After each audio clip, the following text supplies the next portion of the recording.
Hello friends, नज़ारा take ने आज अपने क्वार्टर फोर के रिजल्ट मार्केट के दौरान डिक्लेयर किए, तो उसे डिटेल में समझ लेते। ये जो नंबर्स है वो कंसोलिडेटेड नंबर्स है और वैल्यू लैक्स में है, लेकिन मैं आपसे डिस्कस करते समय उसे करोड़ में कन्वर्ट करके डिस्कस करूंगा।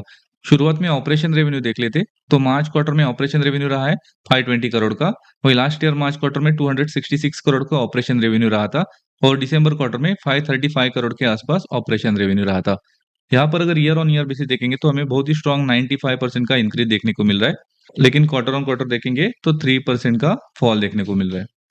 अब टोटल इनकम देख लेते हैं। तो टोटल इनकम रहा है मार्च क्वार्टर में 539 करोड़ के आसपास। वही लास्ट ईयर मार्च क्वार्टर में 304 करोड़ के आसपास टोटल इनकम रहा था। और दिसंबर क्वार्टर में 557 करोड़ के आसपास टोटल इनकम रहा था। यहाँ पर अगर ईयर ऑन ईयर बेसिस देखेंगे तो हमें 77% का इंक्रीज देखने को मिल रहा है। वही क्वार्टर ऑन क्वार्टर बेसिस देखेंगे तो 3% का फॉल देखने को मिल रहा है।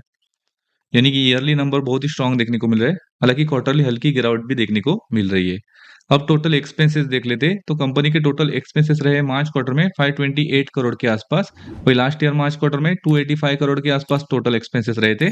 और दिसंबर क्वार्टर में 537 करोड़ के टोटल एक्सपेंसेस रहे थे। ओवरऑल अगर year on year basis expenses देखेंगे तो हल्की बढ़त हमें एक्सपेंसेस में इस क्वार्टर में देखने को मिल रही है। अब आगे बढ़ते हैं। कंपनी को इस क्वार्टर में मैं हाईलाइट करके दिखाता हूँ। लगभग 5 करोड़ के आसपास लॉस हुआ है जॉइंट वेंचर्स एंड एसोसिएट्स का। वही लास्ट ईयर मार्च क्वार्टर में लगभग 2 करोड़ का लॉस हुआ था। उसी के साथ कंपनी को यहाँ पर टैक्स बेनिफिट भी हुआ है देखिए, क्योंकि ओवरऑल टैक्स एक्सपेंसेस जो है उसमें 8 करोड़ का कंपनी को बेनिफिट हुआ है। अब कंपनी का प्रॉफिट देख लेते। तो कंपनी का प्रॉफिट रहा है मार्च क्वार्टर में 14 करोड़ के आसपास। वही लास्ट ईयर मार्च क्वार्टर में 17 करोड़ का प्रॉफिट रहा था। और दिसंबर क्वार्टर में 9 करोड़ के आसपास प्रॉफिट रहा था। यहाँ पर अगर ईयर ऑन ईयर बेसिस देखेंगे तो 18% का फॉल देखने को मिल रहा है। लेकिन हमने देखा था कि टोटल इनकम में 77% का इंक्रीज हमें सालाना आधार पर देखने को मिला था।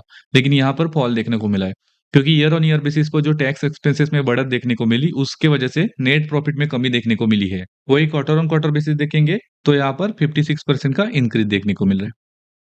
वही कंपनी का प्रॉफिट अगर डिसकंटिन्यू ऑपरेशन के बाद का देखेंगे तो कंपनी को ओवरऑल प्रॉफिट रहा है 4 करोड़ का। वही लास्ट ईयर मार्च क्वार्टर में 18 लैक्स का प्रॉफिट हुआ था सिर्फ।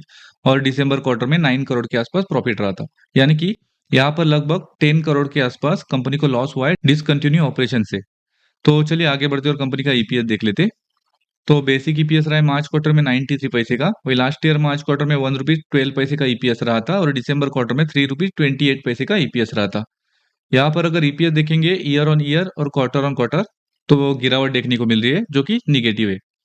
ओवरऑल नंबर देखेंगे तो मिक्स नंबर्स ही देखने को मिल रहे हैं, क्योंकि ऑपरेशन रेवेन्यू में तो हमें अच्छा खासा increase year on year basis देखने को मिल रहा है।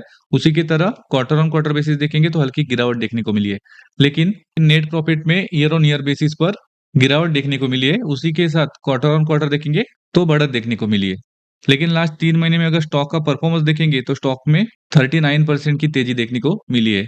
इस वीडियो में इतना ही। Thank you.